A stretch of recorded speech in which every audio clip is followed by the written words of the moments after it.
So what do you want to do for an intro? Anything? I don't know. Just like kind of like, hey, welcome to the mock report, and then dive right in. Or just use this where we talk about how we're going to intro the mock report? To do that. Yeah, that's pretty. Anyways, welcome to the mock report. This is episode 1 where two seemingly normal people wear nice clothes, drink beer, and talk about fantasy sports. Not experts Not at all. beer. What are you drinking? Coffee? Whiskey. I'm drinking coffee. It's a light roast coffee. Why? Okay. So anyways, let's get into it. Week 4 NFL. We've missed the first 3 weeks because we've been slacking.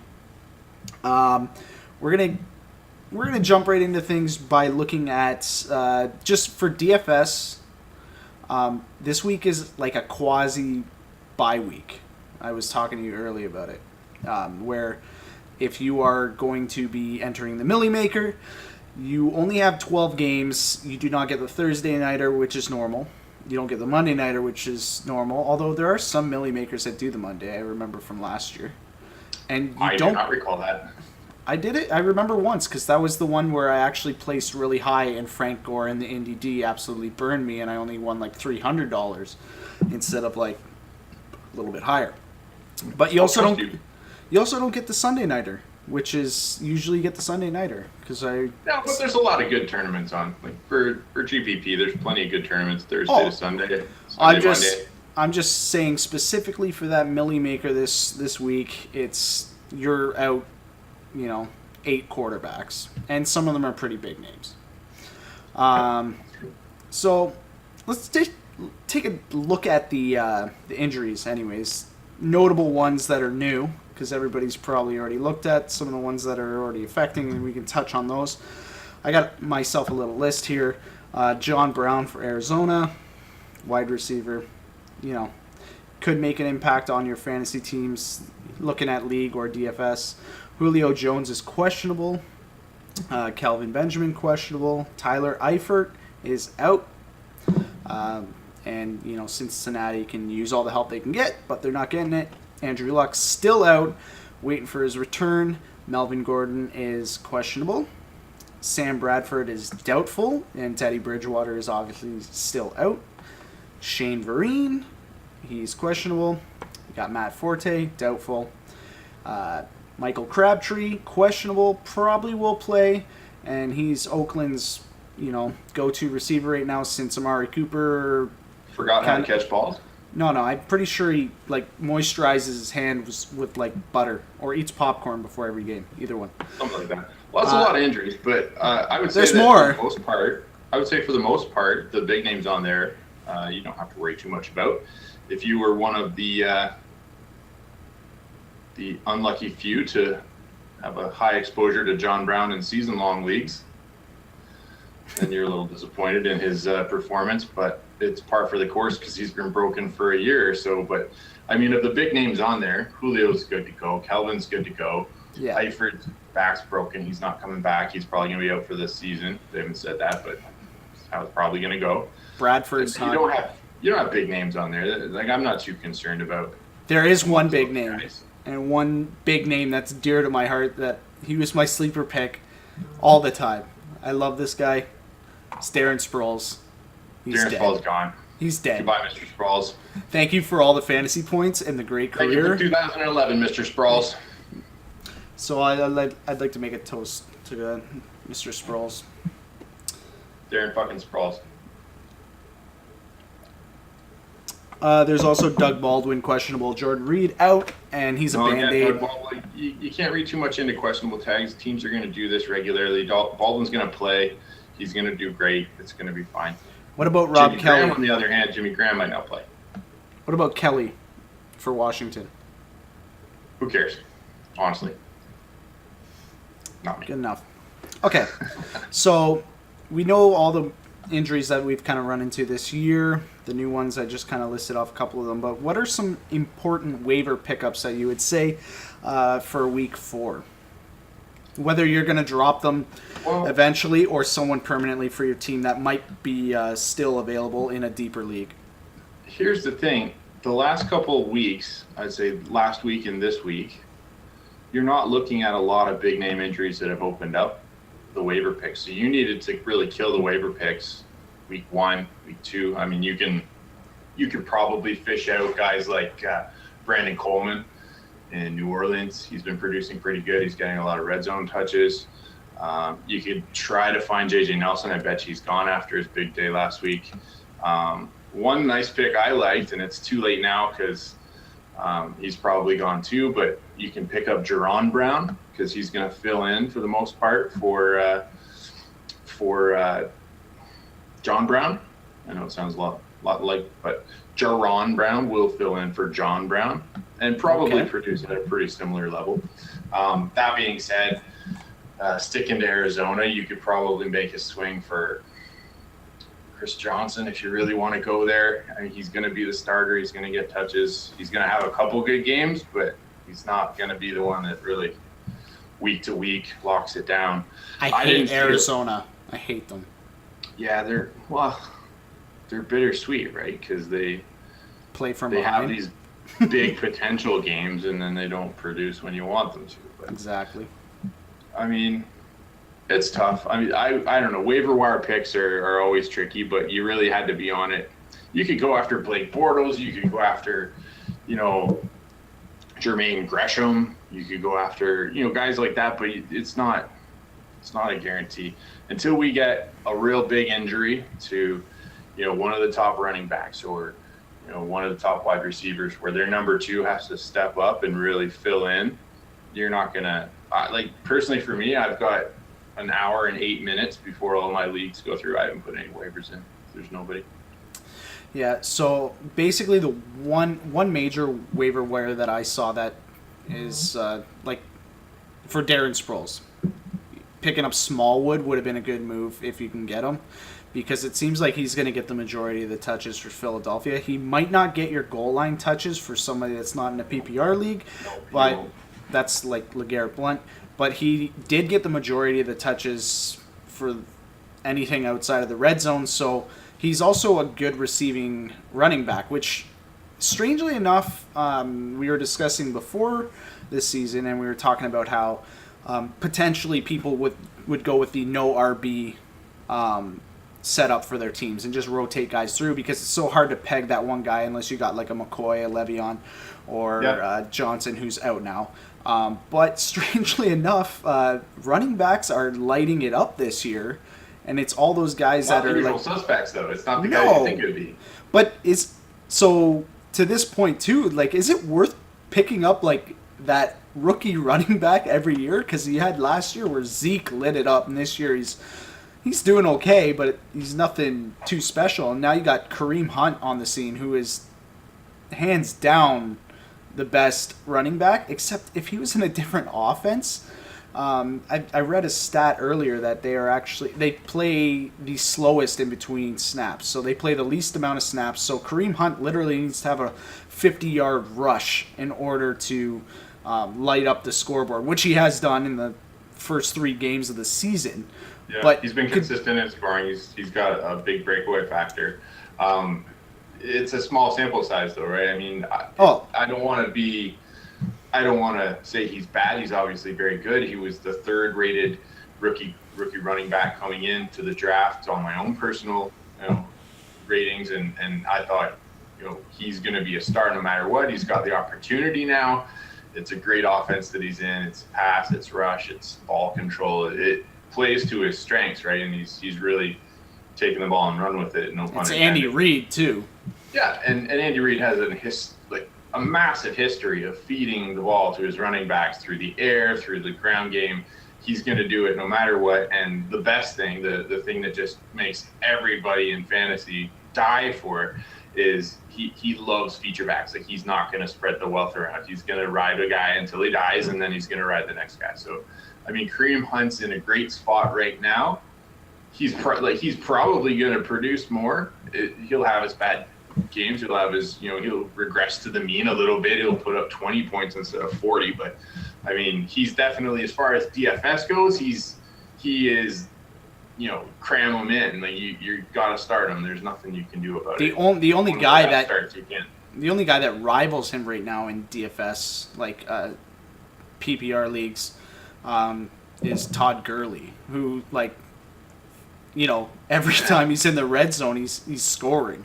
He's, like, consistently had the highest score the past 3 weeks. Like I said, we're still early, so I'm just kind of projecting on this season, but Todd Gurley's no slouch either.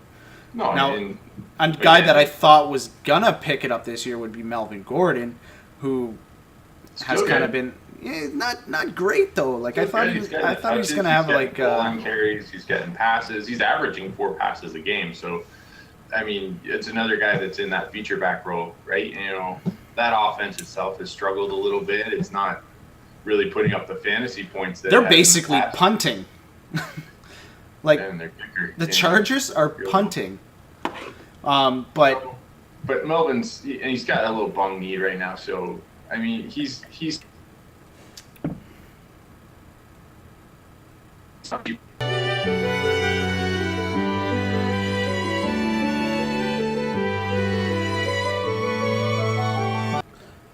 start it again. So we were talking about Melvin Gordon, and what were you saying? Well, he's one of those guys that's got a feature back title. He's going to get the touches. He's going to get the passes. He's going to get 99% of the goal line carries. I wouldn't be too concerned at this point if you're in a season long with Melvin Gordon. He's got a bit of a knee injury, but I mean, he's in the right position and he's a productive guy, but he's also volume dependent, right? So if it's game flow and they're losing, he might get a bit more passes. He might not. It's going to come down to how the Chargers are playing, and overall they're not playing very good, so Melvin Gordon's not very good. Which, strangely enough, is my favorite part about playing DFS and playing on DraftKings is full PPR. And you can get a lot more out of your running backs when it comes... Is there any other way? Yeah, but not really.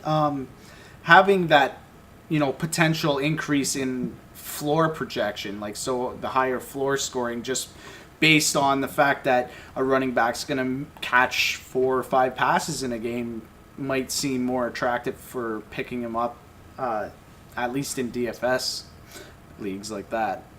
Most likely any PPR league too. But I'm currently helping my friend manage a non-PPR league, which is terrible. I don't even know how to tackle this. Yeah, the running joke is... so is this PPR or not? Like, that's constantly thrown around the message board, which is another topic I'd like to bring up here. So maybe you can't assess, like, your injury report and make some waiver pickups, but who would you suggest in the quarterback position that's still possibly in the waivers? Because you have someone like Cam Newton and Joe Flacco on your team. Who would you suggest? I'd look up my man Sam Bradford if you could. If he comes back, he's worth having. Alex Smith seems to be pushing the ball downfield. He's always been a very efficient guy. He's always been able to move the ball with his feet when he needs to. He gets the odd rushing score. But it seems like this year he's actually taking some shots downfield and he's putting up some touchdowns. So maybe you don't get the 300 yards out of him. You have to settle for 220, 250, but you're probably going to get 2 total touchdowns, maybe even 3 from week to week. He'll put up 20 points for you. It'll be decent. Sam Bradford looked fantastic that first game, and their offense looks fantastic for the last 3 games. So, I mean, if he comes back and he remains the starter, and that's a big if because you got a healthy Teddy Bridgewater and you've got, Sam Bradford with a bum knee now. So there's a lot of question marks there. But he looked really good, and I talked to you before the season started. He's got the best overall schedule for a quarterback in the league, as far as I'm concerned. So if he can keep producing like he was that first game, he's going to be money in the bank, and he's probably available in most of the leagues on the waiver wire if you got season long. How about a guy like McCown? No, don't do McCown. But if you're stuck at quarterback, like, he's going to be throwing the ball a lot. Like, mind you, might be throwing it into somebody else's hands, but I don't know. Like, or Bortles, is he done throwing it into the back of his lineman's head or what? Like, so let me just say, first and foremost, Blake Bortles is a terrible quarterback. The stats say it. Okay. Everything about his play says it. But the man makes money in garbage time. And he's like the Oakland Raiders Carson Palmer. Like, he couldn't win a game to save his life, but he would put up 15 fantasy points in the last 5 minutes of the fourth quarter because he's up against the third string defense. Nobody cares anymore. And he's just throwing the ball around to like put up an extra 10, 12 points for his team. It doesn't matter anymore, but he's getting it done for fantasy. So Blake Bortles, terrible quarterback. He'll probably be okay in fantasy. Except if he's playing in London, where he's money, which is basically that's what I mean. Like, Jacksonville second home. Yeah. He's not good, though. He's not good. No, he's not. But Cam Newton is killing me, and Joe Flacco is killing me. And I mean, I got a nice Joe Flacco stack with Mike Wallace, who I'm like, oh, this is going to be great. Because I was pretty high on Flacco going in. I'm like, okay, he's had a couple bad years, but he's not a terrible quarterback. He's having a bad year already. And Mike Wallace is not getting any targets. And I even have MacLeod, too. Like, I cannot... Like, when I built this team, I was just like, these guys were out there. So I'm like, let's kind of pick them to bundle up with Flacco. And then, I don't know how the Panthers won their first 2 games, but, like, Cam Newton's been absolute garbage. Now he doesn't even have an Olsen. Yeah, I don't know what's going on there. And, I mean, you play New Orleans. If you can't put up 20 points against New Orleans, you got problems, son. You're not going to put up 20 points against anybody. So that being said, Carolina, is McCaffrey going to be getting a lot of like receptions? Is he going to be that guy? He's like basically a slot receiver because they got no one else to throw to. Like they brought him in to be sort of a gadget guy. He's not going to get 20 rushing attempts a game. He'll develop into that sort of pseudo Sproles, maybe 60% of the way to what David Johnson does because he just doesn't have the size and he doesn't have the durability. But, I mean, he's an explosive player. He's an exciting guy to watch. And they're going to feed him touches, but they're probably going to be, a little more reserved in how they use him. So he'll have big games. Like he put up, I don't know what, I can't see it right now, but it was like 22, 24 points in PPR last week. He'll have more games like that, but then he'll have duds where he puts up 8 because he just doesn't get the touches. Would you pick up a guy like Hoyer or Tyrod, like to fill those voids, like even temporary, like to drop, like say one of your quarterbacks that you drafted thinking that he was going to be like obviously your starter most weeks and has not shown up to any games? Like, would you then put in someone like Tyrod or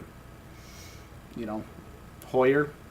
Yeah, so I mean, you'd stream Hoyer. You're not going to start him week to week. Matchups. Matchup proof. If you put him in the right position, Shanahan's offense will make sure that he scores 2 touchdowns and 250 yards and maybe more. So he's a good fill-in if you get him against. I'm not sure what's on his schedule, but if you get him against Oakland or if you get him against Washington or New Orleans or somebody that's given up a lot of fantasy points to QBs, then you can probably slot him in there and he'll get some points for you. Tyrod, on the other hand, a lot of people don't realize this, but he's been for the last 3 years a top 10 fantasy quarterback. He gets points with his feet, he gets points through the air, and he doesn't get the appreciation that he deserves, and he's probably playing far below his potential right now. The team's not great around him, but I mean, if he gets Shady rolling and he starts getting a nice rapport with Zay Jones and J Matt, like he's gonna actually start putting up points again. So if you can get him off the waiver wire and just stash him, I'd probably consider it, and I'd even throw him in GPPs as a long shot if it's a positive matchup because at some point he's gonna throw up some good points. Week 1 was 19, that wasn't terrible. Well, speaking of Tyrod, this is my week for Tyrod. I feel like the matchup right now with Buffalo versus Atlanta has a pretty weak defense. I wouldn't say that. They're not great, though. They rush the passer, though, and that's been one of the problems with Buffalo. But this is where the Tyrod McCoy stack comes in, whereas LaShawn McCoy, not only is he their best running back, he is their leading receiver. Yeah, I can see that. So a stack where Tyrod would be receiving pressure, doing his little whirlwind, running in circles in his own territory, and then dumping it off to someone like Shady, who's then going to get yardage after. I feel like that's one of my stacks that I'm thinking of using this week, actually. I could greenlight that. Chances are he's going to get some pressure in the pocket, and his instinct is to run whenever he feels it. So he'll pick up, those 10, 15 yards, and that's whether he wins or loses the game, it's a plus for fantasy. So I could definitely see that being a solid stack. I would even throw maybe like an Andre Jones in there, or not Andre Jones, who's their wide receiver 3? I can't even, Andre Jones maybe. Andre Holmes. Sorry. Yeah, that's it. Yeah. Maybe throw him in the long shot because he's not going to cost you very much, and he's probably going to pick up, touchdown. You could even throw Charles Clay in there, make a 3-man stack, or just roll with Tyrod and Shady. It's probably going to be solid. As far as other stacks for this week, if you're looking at for DFS play, what are some stacks that you are thinking? I know I got a couple. Like I said, Tyrod, McCoy, throw Clay in there for sure, because the tight end dump off is always in play. Another one that I see, and he had a big week 1, and that's Jesse James. So Steelers are facing Baltimore. They're on the road. Historically, Pittsburgh's been terrible on the road. Le'Veon is kind of road proof, so he could be due for some points. But the reason I say for James is because so far this year, the way to knock Baltimore down is literally through the tight end. And since Jesse James has a pretty proven track record with Ben, and Ben's not that great throwing to his receivers, so Antonio Brown could be limited this week, I feel like having that stack in that game would be a good play. Yeah, you could definitely go for it. He's so touchdown dependent though, right? He's not a move the ball tight end. He's going to be in the red zone. His best games have come when he caught 2 touchdowns, and he hasn't been, he's not going to be an 8-catch, 90-yard and a touchdown guy. He's going to be a 4-catch, 30-yard, 2-touchdown guy. And if you want to bank on that happening, given the fact that there's a lot of options to throw to in that offense, you can definitely go for it.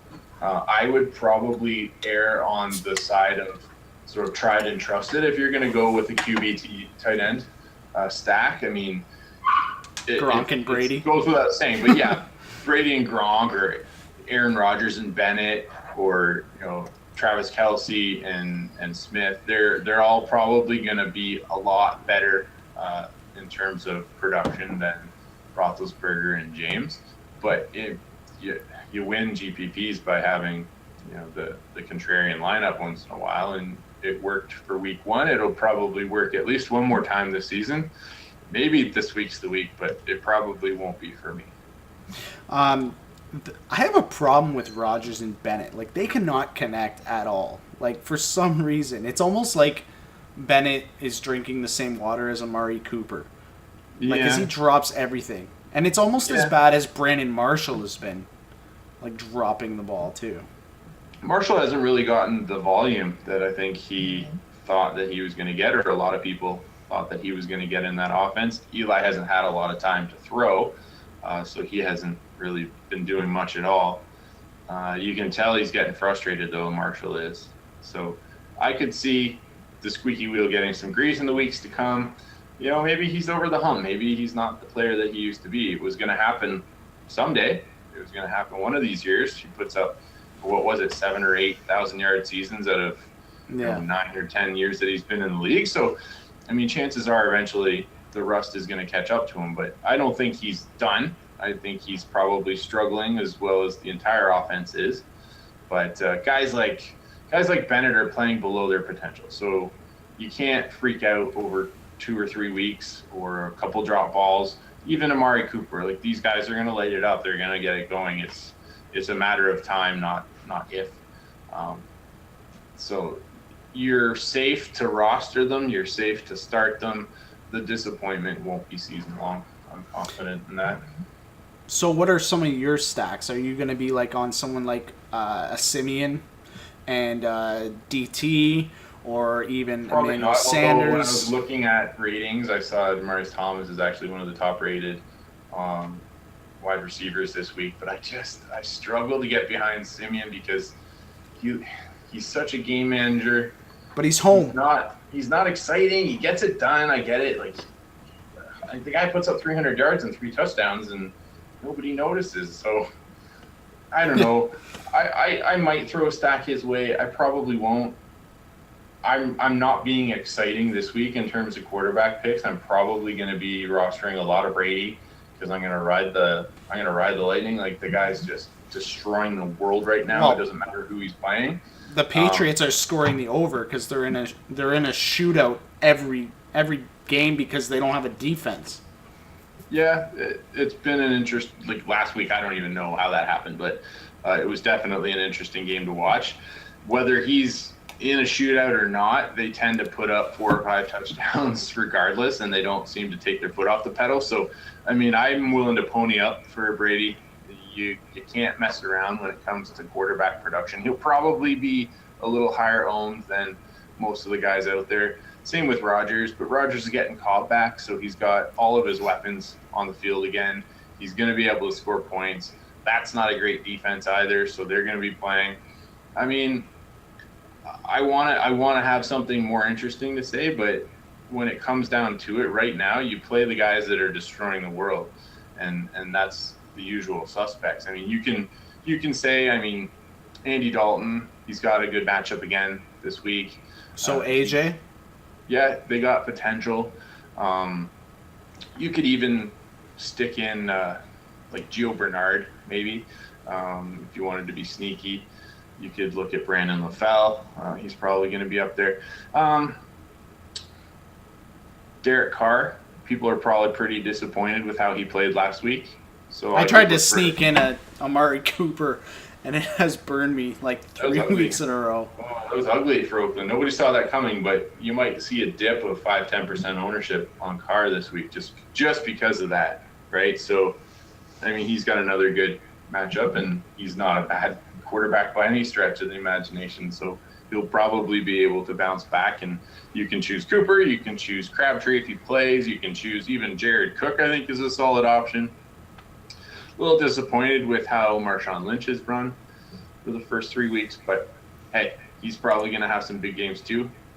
He's definitely not the young guy that he used to be, but he just needs some touches in the red zone and to get the ball rolling. He's a guy that feeds off touches, right? So you got to give him 15, 20 a game for him to get really going. How about a guy like Dalvin Cook, who's getting the majority of his touches? He's looked solid. I didn't like him coming out of Florida. I thought he was overrated. He's sneaky this year.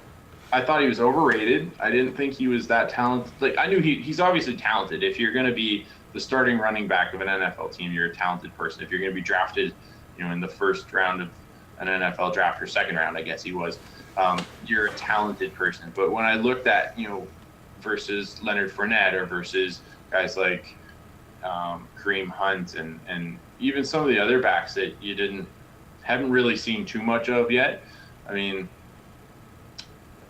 I just don't think he's that good, but I could be wrong. I've been wrong before. And so I guess because of that, I've sort of faded him a little bit, but he's getting the touches. He's getting the production. He's worth rostering. He hasn't scored the touchdowns that you think. I think he probably could have, but they'll come. On that note, I don't like him. I don't think he's as good as people look. Like I think he's going to burn out.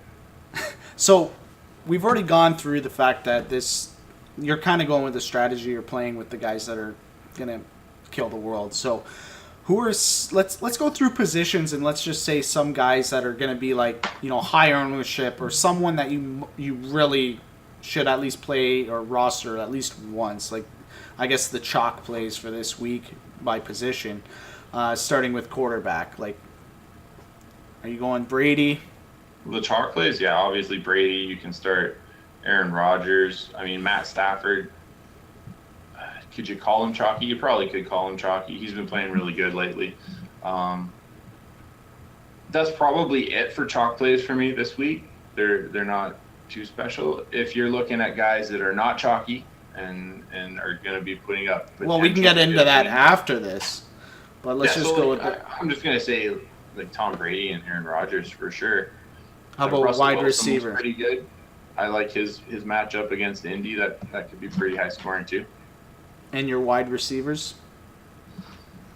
To stack with them or just chalky plays? Just chalky plays. Guys that are, gonna put up points this week. And everybody knows it.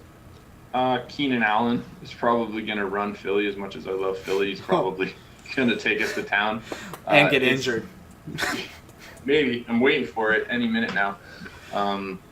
It's a short week for Larry Fitzgerald, but he's getting fed, right? So he could put up a pretty good game.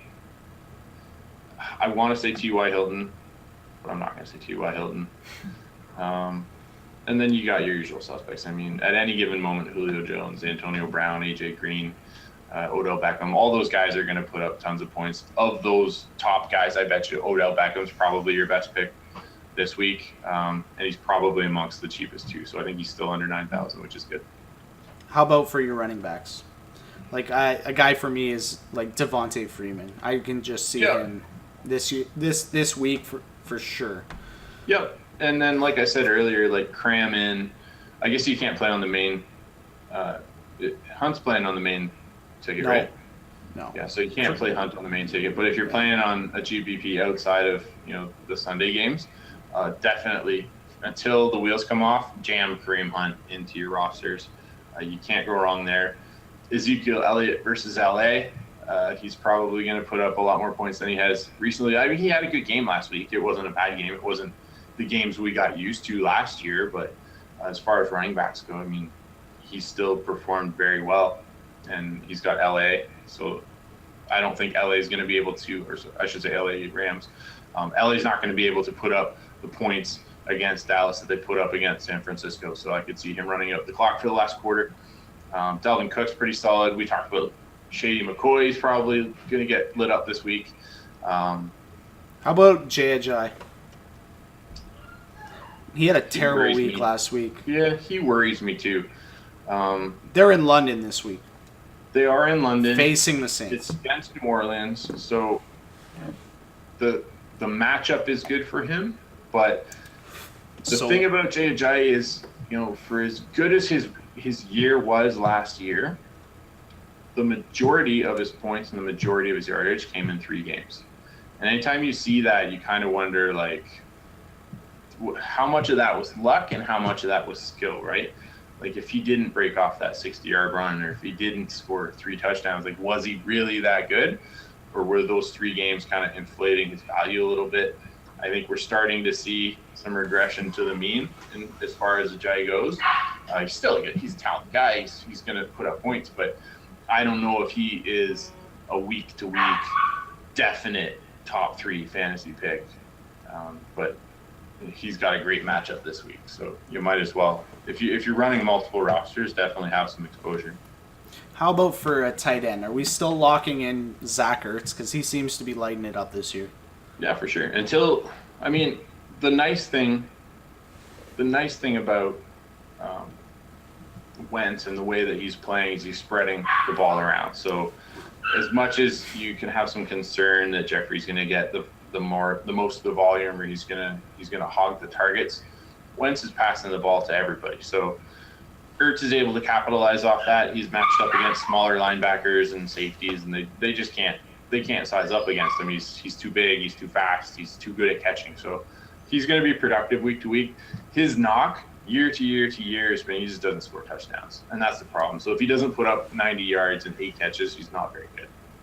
One guy actually this week that now that we're on Philly, just Aguilar. I feel like he's gonna have a game this game specifically against the Chargers, because that slot receiver has been burning them all year. Yeah, he could, and they like looking that way too. He's got wheels, so he can go deep. He likes to come across the field. He's got really good catching ability.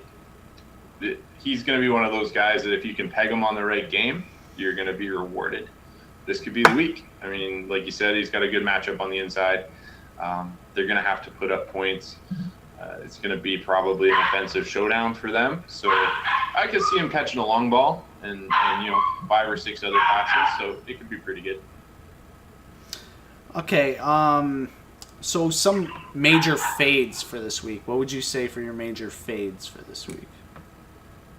Major fades. My dog is barking like crazy. I'm staying away from probably everybody in Cleveland. I'm staying away from everybody in Indianapolis. I'm staying away from, most of the people most of the people in Tampa, except for Mike Evans. The Giants are a good defense, and even though Philly was able to beat them last week, it wasn't a great offensive showing for really anybody on Philly. So outside of Mike Evans, I'm probably going to fade most of Tampa Bay. I don't like Baltimore. Anytime they face off with Pittsburgh, they tend to be a very slow, defensive-oriented game. So you can't really fade Pittsburgh stars like Le'Veon and Antonio. You probably want to have a piece of them no matter what, but maybe you don't, because that game's probably not going to go for the over, and they're probably not going to put up their season highs. Are you going to be fading a guy like Crabtree, with the exception of last week? The first 2 weeks he was, lights out. So are you going to be fading a guy like Crabtree versus that Denver D? Probably, yeah, because you don't have an elite quarterback. You've got a game manager. You've got an elite defense, and he's banged up, and they just weren't very good the last time that they played. So you could play contrarian and say, they're going to lock down Amari Cooper, but I don't think they shadow anybody. I think they play man coverage, and they, for the most part, they slow everybody down. And I'm going to fade any New England running back because I pick the wrong one every week. So I'd have to pick three. I'd have to pick three. Yeah, and then Gillislee goes off and gets like 3 touchdowns at a game. Like, come on. Yeah, but James White, regardless of what Gillislee or anybody else does, James White's going to get 5 catches. He's going to get 50 yards. He might get a touchdown. He's probably going to get 10 rushing attempts. So, I mean, in a Brady-led offense, that's probably at least 15 points, 17 points a week. So if you're going to pick any running back in New England week to week, it's got to be James White. Fair enough.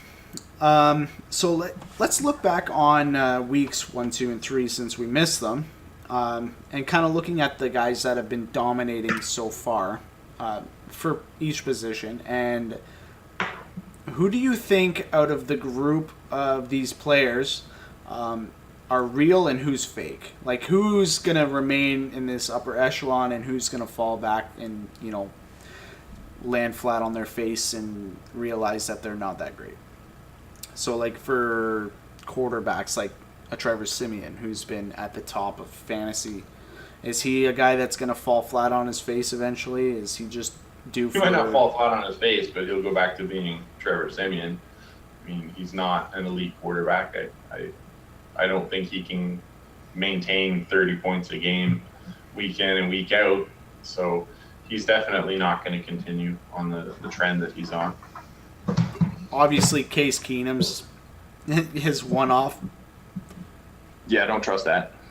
A guy like Rodgers, who's been kind of underperforming, do you see him, righting the ship and coming back to his Rodgers form? Absolutely. We're talking about Aaron Rodgers, right? Of course. Relax, bro. RELAX. It's true enough. And how about a guy like Wentz? We're Philly fans, man. Like, I love Wentz, but I don't love him in fantasy. He's probably going to be good for some long shots on GPPs because he won't have high ownership and he can put up the big games. But I mean, last week is probably, something that we're going to see from time to time where he wins games by managing and he puts up 150 yards and a touchdown or 2, but he's not going to be a week in, week out killer. He's going to be, he's going to get the job done any way that he has to, which is great for Philly, great for Philly fans, not so great for fantasy. How about Cam Newton? I don't know what's happened to Cam Newton. Is his shoulder that bad that he's literally turned into like a bottom tier quarterback? No, I don't think it's his shoulder. I think the offense is just not clicking. I don't know if it's play calling. Maybe they're struggling. the offensive line hasn't been horrible, but they haven't been great. So I think they are just in a funk right now, and they need to snap out of it and just get a win, get some solid play. They keep having to struggle through, Benjamin gets hurt, or they just need some consistency and some solid play calling, and I think that they'll bounce back. How much, I don't know. It definitely seems like they are not quite the team that they used to be a couple of years ago. On the same stroke, a guy like Drew Brees. Now, I know coming into this year, I was looking at the quarterback pool, and I was really leaning on them. I call them the moldy oldies, just the tried, tested, and true guys versus like your Watsons or your Kaisers. Like, I was high on Brees. I thought that like he was still going to put up numbers. Mind you, his team's not the greatest, but is Willie Snead going to make a difference for his offense? No, Snead won't. I mean, Brees has been he's an annual 5K passing yard guy. He's going to put up 30 touchdowns. Their team isn't great. They don't win a ton of games, but as far as fantasy goes, he's a solid quarterback, and he's probably got a couple more good years in him. It was a good year to draft him and redraft this year because he still didn't get the recognition he deserved, even though he led the league last year in passing and touchdowns. You can't fault the guy. I mean, he's just a good quarterback. If you're concerned in rostering him in daily, roster him at home. Don't roster him on the road. His splits are almost as bad as Ben Roethlisberger when he's away. So you want to play him in New Orleans, and you want to fade him when he's outside of the dome. But he's going to put up huge games all season. Okay, let's move on to the wide receivers. So we kind of touched on Crabtree. Stefon Diggs is the real deal. Diggs is on my list, okay? Real deal. So Crabtree, is he going to continue to be their premier wideout? Is Amari Cooper going to fall into the abyss? Like, what's going on here with the Raiders? Amari Cooper wideouts? is not going to fall into an abyss. He's struggled the first few games. He's still an elite wide receiver. But that offense, it doesn't have a number one guy, right? Like they both put up 1,000 yards and 80 catches or something like that last year. They're both getting approximately the same kind of targets and volume this year. That's who they are, right? Like they're going to play the open man. They're going to play the guy that's kind of got the hot hand that game, I guess. And then there's going to be games when they both go off. And then there's going to be games like last week when they both suck. So I don't think Crabtree's the number one in that team. Maybe he's the 1A, so Cooper's 1B. But he's playing the last couple of years, he's playing the best ball that he's got. So, I mean, it's good. He's playing well, but this is as good as Crabtree can get. In the case of T.Y. Hilton, which you mentioned earlier, is T.Y. going to have another good game against Seattle? Is Richard Sherman going to get suspended or, kicked out of the game for like 7 penalties within 5 minutes? What's going to go on in this game?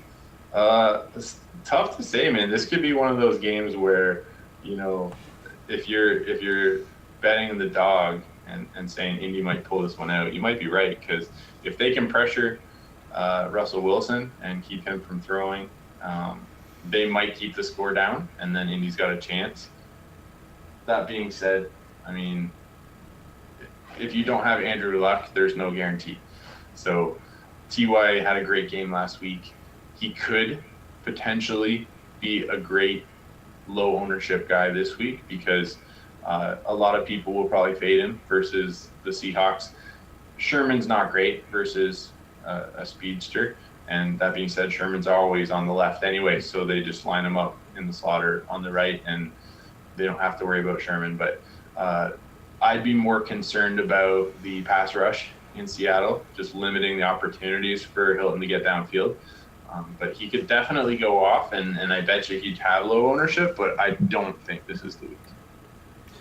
Now your boy Diggs. He's the real deal, man. This is Stefan Diggs. This is what he does. Does it matter who's throwing the ball to him? Like, Apparently not. Is Teddy Bridgewater going to come in and then he's just going to fall off the map, or is he just going to continue to, light it up?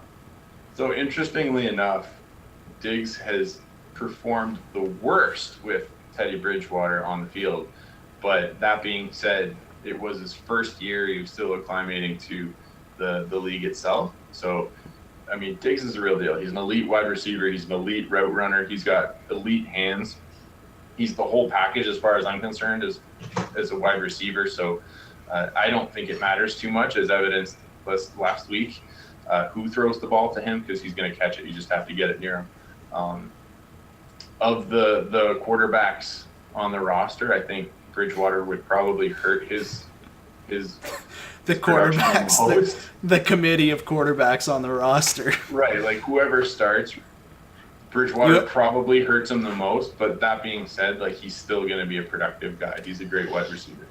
And we obviously, I'm going to assume that we both agree that we don't have a problem with Julio Jones being Julio Jones, Antonio Brown being Antonio Brown, and Odell making some ridiculous catches. Like, those three are obviously going to be in your upper echelon, regardless of the fact that Eli Manning looks like he's a piece of shit this year. Oh, without a doubt. You can't not start some of those guys. Of the three, I think Odell probably has the best game this week, but they've always got the potential to put up a huge game at any given moment against any team. It doesn't matter. But yeah, if I had to pick one of the three, I'd say Odell this week. So we kind of touched on this earlier when we were talking kind of about Kareem Hunt, and you say ride until the wheels fall off. Jam him in, but do you think it's going to fall off, or do you think he's actually going to have like a year like Zeke Elliott had last year? I don't think it'll be quite as historic as Zeke Elliott. I think he's had an amazing start to the season. Nobody can doubt that. The numbers speak for themselves. I think the touchdowns drop off a little bit, but he probably will average close to one a game, which is phenomenal for any running back, just because of the offense he's in and the usage that he gets. He's a little bit matchup proof in that he catches passes, and he's an exceptional runner. So he's very productive on his feet, but he's also going to get 4, 5, 10, 12 passes a game. Who knows what Andrew Reid's going to do, right? So my bigger concern at this point, and this is saying as a guy who watched his college tape and projected him to be a really elite running back coming into the league, I'd be more concerned he gets hurt because he is smaller. Okay, so now on to a guy like Devontae Freeman. Obviously, we're both going to agree that he's the real deal and he's going to put up his points this year. Someone like Cohen. Tarek Cohen he's game flow dependent, right? He's got a good position this year on this team because they are not very good, and they do need to use him as sort of an outlet to get the ball upfield. He has phenomenal quickness, and that in itself is going to get him some points. Jordan Howard was playing well below his potential for the first two games, and we saw him pop off for game 3. So how much of that workload goes back to Howard now? It's hard to say. I think they get used in tandem pretty consistently. So, I mean, Howard's going to have his tough games when he is when he's got a tough matchup against a strong defense. I would probably fade him because they're not going to give him the touches that he relies on. He is a volume-based guy, so he needs those 20, 25 touches a game in order to be really productive. So Tarek Cohen's probably the more consistent or safe bet. But again, I mean, it's a small sample size. It kind of goes hand in hand with what Chris Thompson in Washington's doing, right? Like, absolutely electric to watch. Is it sustainable? I don't know, because so much of that production is coming off of such a small number of touches that you really have to reel off a 40-yard touchdown to keep it going, and I don't know if they can do that. A guy like, let's say, Ty Montgomery, who's been sought after for the past 2 weeks, but also in the past 2 weeks he's gone off for a brief moment of time in the game with an injury. Is he getting too much attention, or what's going on with that in Green Bay? Well, he's kind of a unique running back in the league, right? He's a starting running back for Green Bay, but Or a slot receiver? Yeah, right. He's a converted wide receiver. He's kind of one of those gadget guys. He's done a really admirable job in transitioning to the running back position, but he's a little bit slighter in frame. We've seen him get banged up before. I think they know that, and they use him as more of a slot receiver than anything. So he's he never runs between the tackles. Like he's almost never that. He does get some, but barely though. And he's getting 12, 15 carries a game, if that. The fun thing about him, though, is if you're a pass catcher in an Aaron Rodgers offense, I mean, you're going to get work. So I like him, honestly. He's going to get hurt. Without a doubt, he'll get hurt. But for now, he's coming back. He's healthy. I think he's designated as questionable, but he's going to play this week. And, I mean, I guess in some ways it depends on game flow, because if it's not a close game, he won't get the touches anymore. It'll dry up. But if they're playing from behind, if they're playing for win, if they're playing to score points, he's a guy that can get 4 or 5 catches in one drive, let alone in a game, you know? That's true. Moving on to the tight end, nobody's going to argue Gronk, but I can say this. Is Gronk going to get injured and miss like 6 games? Is that going to happen this year? Probably, yeah. I mean, it's probably at this point likelier that he'll get hurt and miss time than not get hurt and miss time. But when that happens, it's hard to say. Is Mercedes Lewis actually still playing in the NFL? He is, but he's not going to do that again. So hats off to Mercedes. We touched on Zach Ertz. You said play him until, I guess, you know. Well, that's the thing. Like, Zach Ertz is going to get passes. He's a great tight end. He's not a touchdown scorer. So you hope he's going to score one, but on the season he might get 5 or 6. So if it's not a game where it seems like he's going to be featured, then I'd probably fade him. So you want to look for those matchups. A question about tight ends. Why is Jimmy Graham just kind of disappeared off the face of the earth ever since he left the Saints? Because he left the Saints. I mean, he's been hurt for the better part of the last 4 years. And when he's healthy, he's been recovering, right? So he's never had a season or half a season where he could really get the ball rolling. You saw it last year towards the end where he actually did start developing chemistry with Wilson, but the guy's just always sort of half broken, and he's hurt again right now. He might not play this week. If he does, he's going to be banged up. I don't know. He had his moment. He was famous. He was amazing, and then he left it all behind, and now it's different. And it's a different offense too. I mean, it's nothing like it was in New Orleans. It's a ball control. It's slower pace. They don't rely on the run the way they did for the last few years, but it's not the same offense, so he can't be the same player. Does Fleener have a shot in New Orleans then? Are we going to see some points coming from him? Because I know, I liked him when he was, I had this thing. I'm like, Andrew Luck and Fleener, together again, just meshing. But now he's in New Orleans, and strangely enough, when Willie Snead's in the lineup, Colby Fleener does nothing. Yeah. When he's out of the lineup, he's got some points going for him. Yeah, and it all comes down to who's catching passes in New Orleans. Right now, it's everybody. And Fleener has the potential to put up a decent game, but he's not going to be featured the way guys like Kelsey and Ertz and Gronk. He's not sought after by Breeze, right? He's got to get open, he's got to be in position, and then he might get the pass.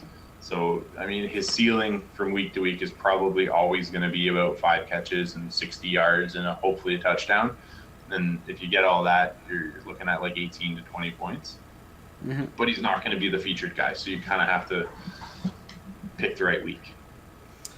Okay, how about we go through the games this week, and you and I will make our picks. I'll jot them down. And I don't know, we could put a friendly wager on them eventually, but we'll go through the games. You pick the team that you think is going to win, and I want you to pick one player in that game that you would actually highly suggest rostering in a DFS situation. Let's aim more for GPP and not cash. Okay. Okay. In the Carolina game or each team? for the game, one player per game. Okay. I pretty much know what you're going to say here. Carolina and New England. Carolina, New England. New England's going to win the game. I would say roll with Brandon Cooks. It's going to be one of those games where they use his speed. They put him downfield. He's been on the field for, I think I was looking at it today, like top 10 in the league in terms of total snaps. So, I mean, he's getting fed. He's getting targets. He's putting up points. Brandon Cooks. Okay, for me, I'm going to pick New England as well. But I'm going to say that you're going to play McCaffrey because he's going to get a shit ton of passes from Cam Newton because there's nobody else to pass to on that offense, especially if Kelvin Benjamin doesn't play. He's only questionable. He might play, but I feel like this is the matchup with a struggling Patriots defense where someone like that is going to put up some numbers in a PPR league. So, like, he's going to be my kind of, like, sleeper RB pick that, you know, it's kind of like a risky thing for a GPP, something that might, you know, fade some of the ownership and play someone like McCaffrey in that situation. I love it. Honestly, I do. Okay, Jacksonville and the Jets. I'm going to say the Jets, and I don't know why, but I'm going to say the Jets win this one again. Jacksonville, bit of an anomaly in London. They always play good in London, so I don't think that they bring that back with them. But the defense this year. Oh, the defense is phenomenal. I love it. I Saxonville. Love that they've been absolutely lights out. Offensive line in the Jets has been above average, so they're all rated pretty decently in PFF. They can protect McCown for enough to get the win. I think, you know, Jets surprise again. They pull out the win. I'm going to say Bilal Powell is a big part of that too, because of that rushing defense, they're going to have to dump it off to him. Matt Forte has turf toe, probably won't even play this week. They've been giving some touches to Elijah McGuire, the new kid, but I think we see Bilal Powell circa 2017 catching 11 passes for 100 yards and 2 touchdowns.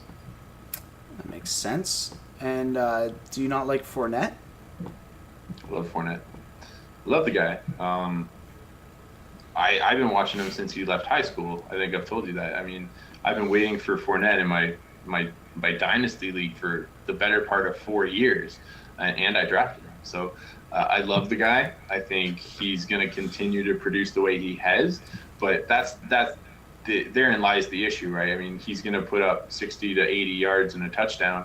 That's not going to win you a GPP. That's going to give you 20 points. You need 40, you know? So if I had to choose between who's likelier to have a higher ceiling, it's going to be Bilal Powell, even though, you know, Fournette's a fantastic running back. I'm going to completely contradict you and go with Saxonville for the win and Fournette for my fantasy play for GPP. Cool. On to Tennessee. I got lots of Fournette and I got lots of Jacksonville D, so hey. I'm happy. So, Tennessee and Houston. I'm going to say Tennessee. I like this matchup. I kind of want to play this game pretty heavy. I do too, and Houston surprised me last week. I think they surprised a lot of people. I didn't think they had it in them. I think Watson's starting to really come into his own, get some confidence. They've got a good team around him. Hopkins he's almost lapping the rest of the field in terms of targets. He's not catching them all, but he's getting like 15 to 17 targets a game. That's unreal. In one of these games, he's absolutely going to just go off with a high percentage of catching. I think Tennessee still wins this one, though. They're playing at home, I'm pretty sure, and they're solid at home. I'm going to say Delaney Walker wins it. I'm going to go with Tennessee as well, except I'm going to say that this is the week of Mariota. Okay. Because he was hyped up preseason like so hard. You know, I think he's going to throw for 3 touchdowns. That's what I'm going to say. Nice. I like it. And they can all go to Delaney Walker. They probably all will go to Delaney Walker. Or maybe he'll throw for 2 touchdowns and get 1 rushing touchdown. I can see that. Yeah. We're going to move on to Pittsburgh and Baltimore. It's going to be a yucky game. It's going to be, I'm going to tell you this right now, the final score is probably going to be like 17-13. And it's going to be mostly field goals. So I'm going to say Pittsburgh probably wins it. It's going to be really boring to watch. And to try to find a star that shines in this game. Don't say Thielen. No. I mean, I guess maybe Le'Veon is this week's hero with 60 yards and 2 touchdowns. I'm going to pick Pittsburgh as well because I can't trust Baltimore, and I'm pissed off at Joe Flacco, so they're not going to win. And I'm going to pick Jesse James, like I said earlier, who's going to be my play as a tight end. It's a good matchup because Baltimore, Cleveland, Indy, they're all struggling to defend tight end. We're going to look at something that like a grudge match here. There's this pure hatred in this matchup between Cleveland and Cincinnati. It's another one like it's like Pittsburgh, Baltimore. I mean, it's a defensive grind fest. The games tend to slow down. These are probably the games that AJ Green dominates the most, though. Like historically, he's either absolutely dismantled Cleveland or he gets shut down by Joe Hayden. Well, turns out Joe Hayden's not there anymore, so I'm gonna take Cincy and AJ Green. Well, I think I'm gonna pick Cleveland on this one, but my GPP play is gonna be a Gio Bernard, so. Okay. I like to mix it up a little bit.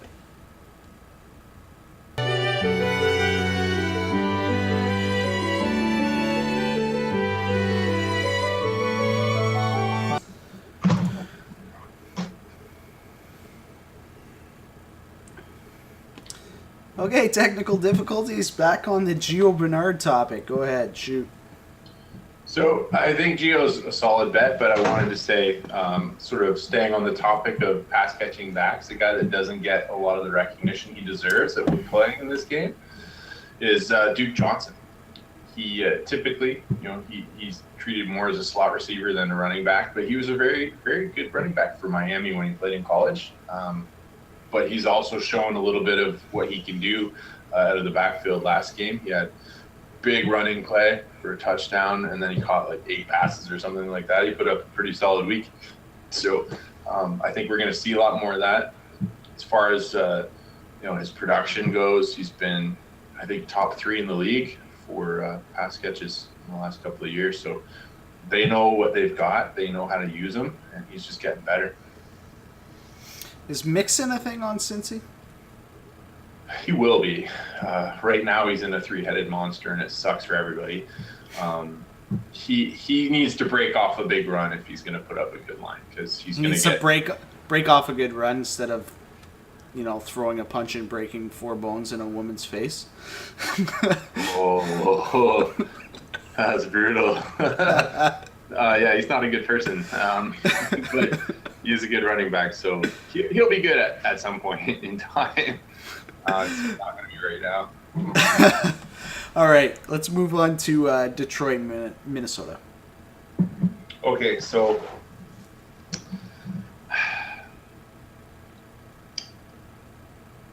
I'm going to say if Bradford plays this game, and it doesn't appear like he's going to, if he plays this game, Minnesota wins.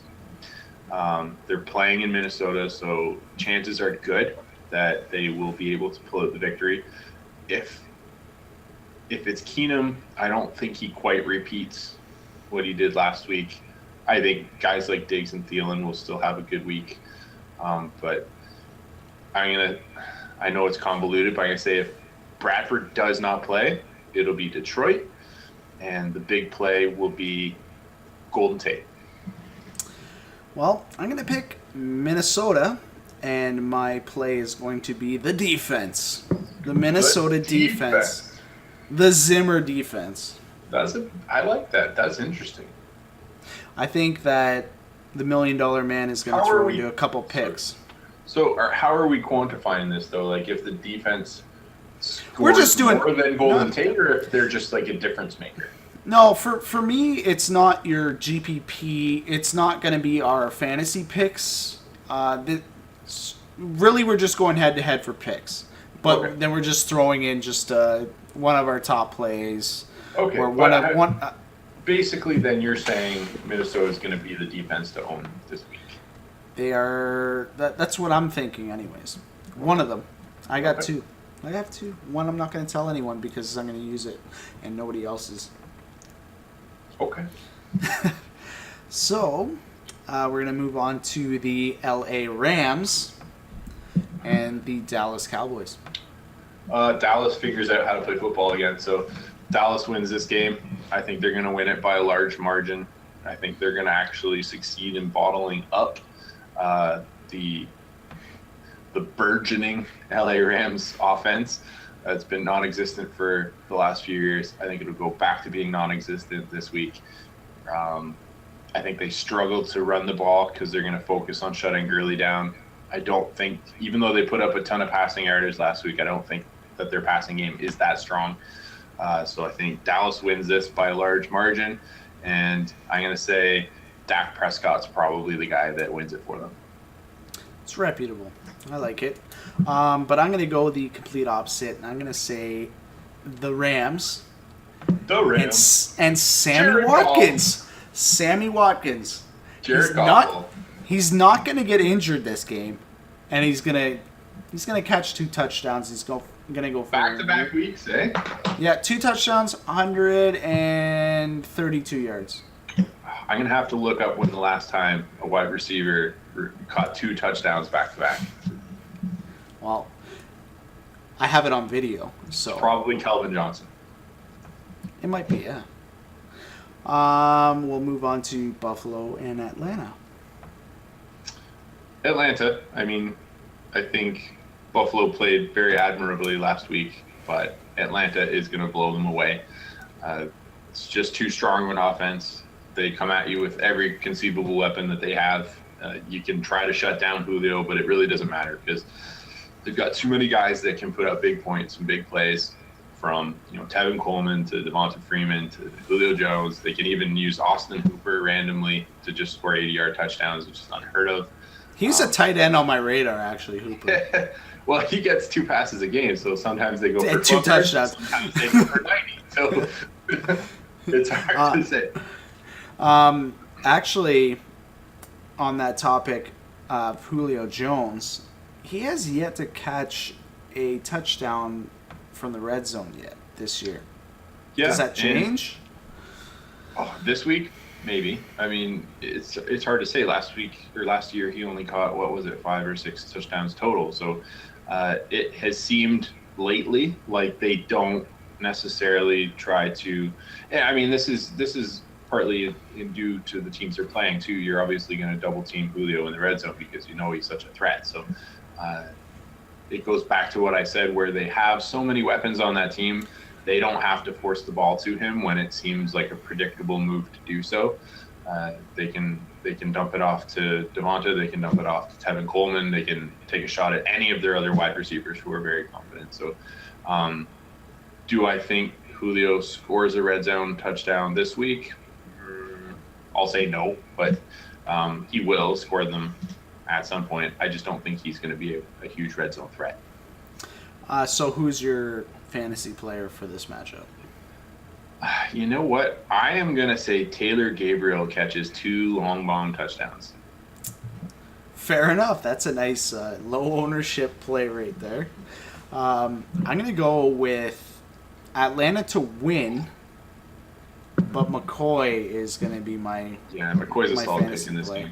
Because I was talking about it earlier. He's leading the Bills in receiving. Yeah. He's a fucking running back. That doesn't say a lot, though. No, but still, it's shady. This guy, I don't know. He'll have a great game, without a doubt. He's my pick. I'll probably throw somewhere close to 40% exposure on shady through my rosters. Yep. My concern is he's going to get hurt. Because when the entire defense knows that he's all that they've got, he's the guy. Apart. You know, they're looking at him, they're watching, they're waiting. So it was nerve-wracking. I have a lot of exposure to him in redraft. I've got him in a lot of leagues. It was nerve-wracking game one when he hurt his hand. He's okay now. He's fine. He's still shady. He's being productive. My concern is he's going to get hurt, though. Fair enough. On to Philly versus the Chargers. I honestly think Philly pulls this game out, and I don't know how, but I think they do.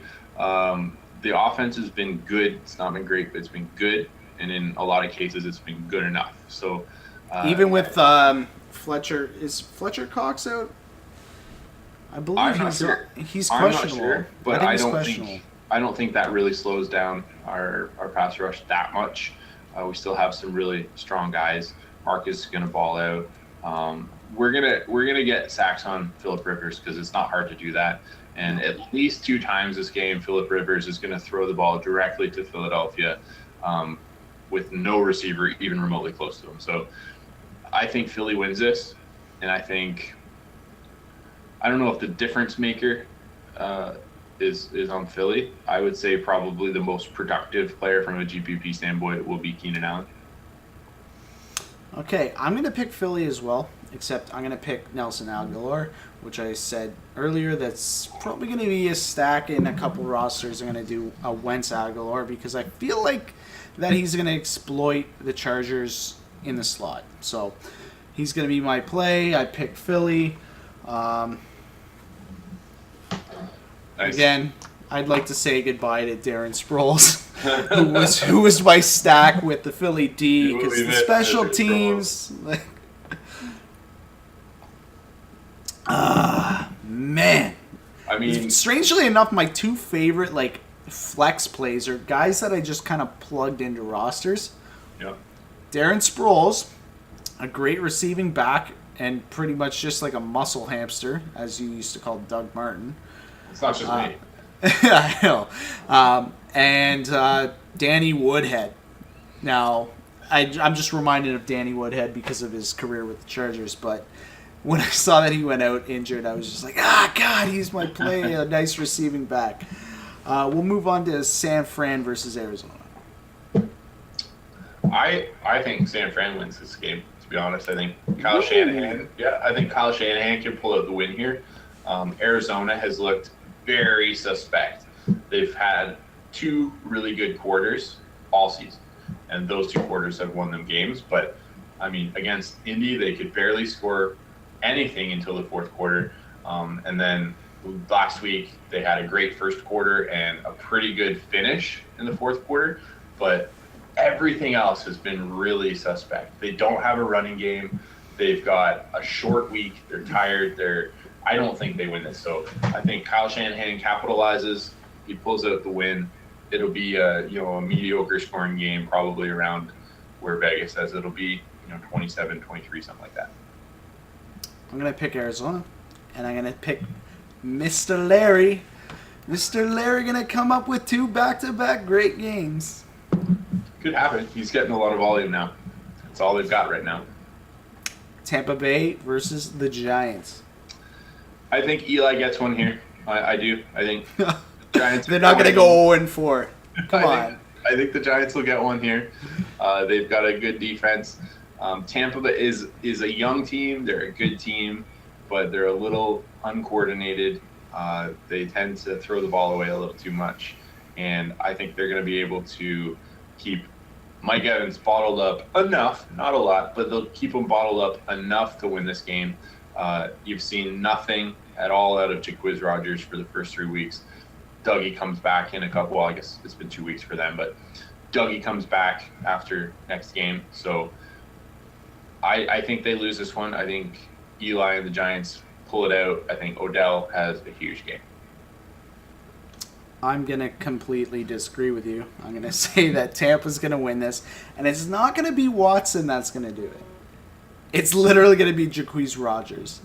He is going to be the guy. He's finally going to have a game, and I'm saying that because of last week when I watched New York and Philadelphia go at it, just what Smallwood and Blunt did to them. I can just see that this is going to be a running back game because Watson's coming off a game where he threw some pretty ugly. The guy is drunk! So I could see a little bit of protection for a young quarterback like that, and they might give some more volume to the running backs. And especially if they get ahead early in the game, game flow is going to dictate that they might be running the ball a little bit more. Okay. That's my hope anyways. Well, that's what I'm going to call. Jameis Winston will throw that's some what I'm Not Watson, Winston. But I don't know. I think Jason Pierre-Paul has something to say about your running game. This is true. With his club hand. Oakland and Denver. It's going to be a good game to watch, I bet. I'm going to stick with what I said earlier, bounce back from Oakland. I don't think they're nearly as bad as they were last week, so they'll probably get it together for this one. That being said, I mean, it's a tough defense. So you really have to be able to work the field. I don't think Amari Cooper is going to ball out. I don't necessarily think that Crabtree, he might not even play. I think Oakland does win it, but I think it's obscure, man. Like, I think it's going to be like Seth Roberts or Cordero Patterson that has like the big game. I'm going to pick you Denver. Know what? Safer bet would be Jared Cook. He might come out too. But for the sake of it, I'm just saying Cordero Patterson scores a return touchdown and a rushing touchdown. Not 2 return touchdowns in one game? No, he's going to get 1 punt return touchdown, 1 kickoff return touchdown, and he will get a rushing touchdown. I'm going to go with Denver and Emmanuel Sanders. Those are my plays. Nice. Because that Denver D is going to shut down Oakland. And, yeah. I think Simeon's good at home. They're at home. They are good at home. And, Sanders could go off at any moment, Sanders could go off. Demaryius, too. He's actually really, really rated well this week. You find it funny that ex-Cincinnati Bengals do really well on other teams? Like Mohamed Sanu, who's a great pickup all the time. He's a great number 2. Yeah, well, you're not going to shadow fucking Julio Jones. Anyways, we're going to go on to the London game, the early morning game, the New Orleans Saints versus the Dolphins. All right, Jay, you can do it now. You got the worst defense in the league versus quarterbacks. If you can't put up a solid game against New Orleans, just like Cam Newton, you're not going to get another chance. So, is he going to do the play-by-play while he plays quarterback? No, I don't think so. I think he's got his mind set on just not dying. But I think, in all honesty, I think New Orleans still wins this game. But I think they put up a boatload of points, and I think Devontae Parker is going to have a big game. Fair enough. I'm going to say it's the comeback of Willie Snead that's going to light the Saints' offense up. Because they're not even sure if they're going to play him. I know, but I'm just going to go for it. Sean Payton said, we're not even sure if we're going to suit him up. Because he's a bad person. I don't know. That's who I'm going to play. That's who I'm playing. I'm going to say it. Because they need all the help they can get right now, so Sean Payton might have to play someone different. You got to learn from your own mistakes, so I'm going to greenlight this. Green Bay, Chicago, Thursday night. Well, I think this would be the game that you'd want to block off on your pools pick if you just want to make sure you cover the upset. But Green Bay is going to win this game. They're going to win it by a landslide. I don't think I hate being so vanilla in this, but I think Jordy Nelson's obviously the one in a GPP that you want to have. He's the number 1 stack with Aaron Rodgers because the guys are stuck together like glue. So Jordy Nelson's probably going to be the best fantasy bet here. You got to pay for him though. So if you're looking for something that's a little cheaper or a little lower ownership, I would probably go for maybe Zach Miller or Kendall Wright might bounce back too. He didn't have very much going on last game, but as far as I'm concerned, he's still the number 1 in the league, number 1 on the team. And the cornerbacks in Green Bay aren't very good. I'm going to pick Green Bay. Green Bay at home. Shocking. Obviously. And I am actually going to pick Ty Montgomery. Okay, nice. That's who I'm going to pick. I feel like he's been hyped up pretty good for the past couple weeks. He might have fallen off of people's radars for this week. And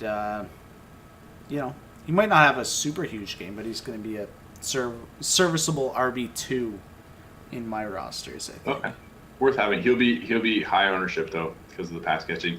I think that gets he'll still catch passes, but I think with Cobb being healthy again and Cobb coming back, he's probably going to lose a little bit of those looks. Indy and Seattle. See, it's another one of those games I feel like it could either be a total offensive blow up or just the most boring game in the world. Like we saw the Cardinals go up against Indy and nobody could score anything. We've seen time and time again Seattle play games where you think they're going to go off and they can't get anything done, and then you go into a game against Tennessee last week and Wilson just pops right off. So you've got a healthy Doug Baldwin. You've got he's questionable. He's gonna play. He'll play. That's what I mean by healthy. Like he's healthy enough. He's gonna play. I think just because Indy's defense is not very good, Seattle's probably gonna win this one. Maybe Dante Moncrief shows up again. The forgotten man. The forgotten man. And he was like, I don't know, what was it, the last 4 weeks last year where he was on everybody's team? Yeah, well, he's like Sterling Shepard. Like, generally speaking, you can just bank on him going 550 and 1.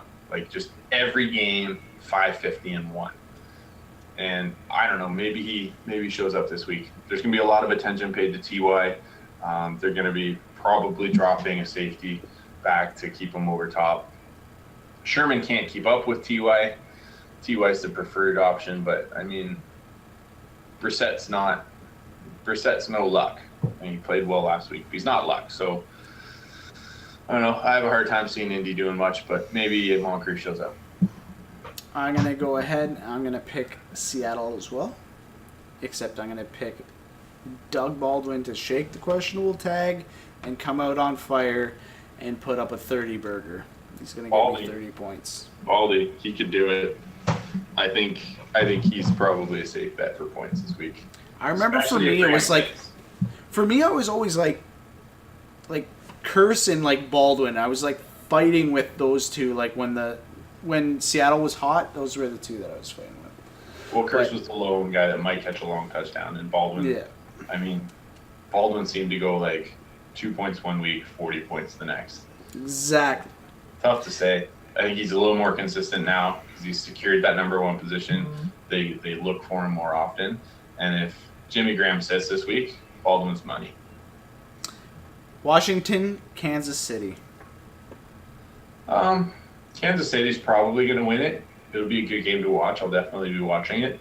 Are they the best team in the league? No, I don't think so. New England's, without a doubt, the best team in the league. They got no defense. Their defense is fine though, and you can't say that the Kansas City defense is that much better. I mean, they've played decently, but they're not amazing. If you want to look at an amazing defense, you look at Jacksonville. They're just dirty. You look at Baltimore; they're playing awesome. So, except for last game. Yeah, they're playing great. We're just gonna call anything that happens on the other side of the world a total anomaly. Nobody understands. Because it's not called. Is it called football over there? No, American football. It's American football, yeah. Yeah, I think Kansas is a great team. I think they're definitely going to the playoffs. I think, they're going to win 11, 12 games this year. I don't think they're the best team in the league. I think they win this game. I think Tyreek Hill outshines Kareem Hunt, though. I'm going to pick Kansas City as well. They're going to be the 4-0s. I think they're pretty much going to be my only 4-0 pick.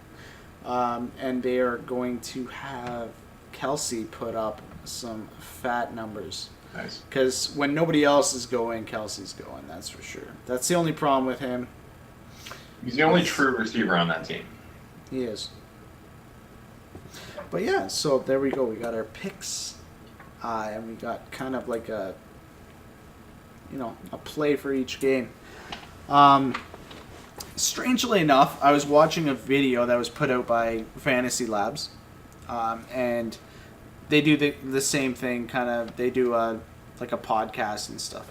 And interestingly enough, they had, I forget her name. You can go watch it. It was just posted. She's like a, what is it? Like, the words escape you. It does. Basically, she was talking biases as they pertain to fantasy. And I was laughing because I fall into so many of them. Like, one is like just a bias based on your first impression that year of somebody. Like, so I'm going to ask you about a player who has burned you this year and that you just do not want to play ever again.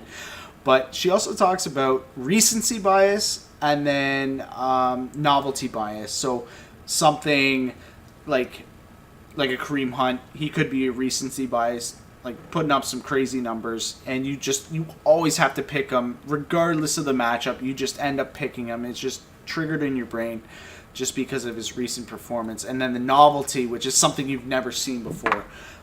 So I think I just kind of displayed that, even though you were like chirping the shit out of me. With Willie Snead hasn't been in the lineup this year, and I'm like, I gotta go with him because he's a novelty. It's something I haven't seen, or like, which usually happens when somebody gets traded and you got like a new player on another team, like kind of when the Eagles had DeMarco Murray or something. Like I know I was like, oh yeah, DeMarco Murray on the Eagles, but like he didn't really do shit all. Well, Chip Kelly really blew that. I just find it funny that I was watching that video and I'm like, I fall into a lot of these biases without even realizing that I'm doing it, especially like the recency bias. Now, for the first bias, who are some players that have completely burned you that you just look at them no matter how much the stats tell you that you should be picking this player up, you just look at them and you shake your head? Well, Le'Veon Bell is getting close to it for me this year because, I mean, I keep ponying up to put the points up, and he's not doing it, and he's still getting you 28. He's getting you like 20 some odd points in his sleep, though. Last week he had a decent game, but it wasn't a Le'Veon Bell game, right? Like, it's not what we're still waiting for that. Yeah, we're still waiting for 2 touchdowns and 160 total yards. Like, he's still in the preseason, though. He didn't go to training camp. I literally said this at the start of the season. He's not conditioned. He's going to have a slow start. Yeah, he's come back from suspensions. He's come back from similar situations and produced well, though. So I don't know if it's quite that. I mean, he's definitely going to get back up to speed. He's too good not to be this bad or not to continue being, I don't know. But he's frustrating the piss out of me because I want to see those 40-point games, and they're just not there. I would say somebody that's burning me lately and really frustrating me,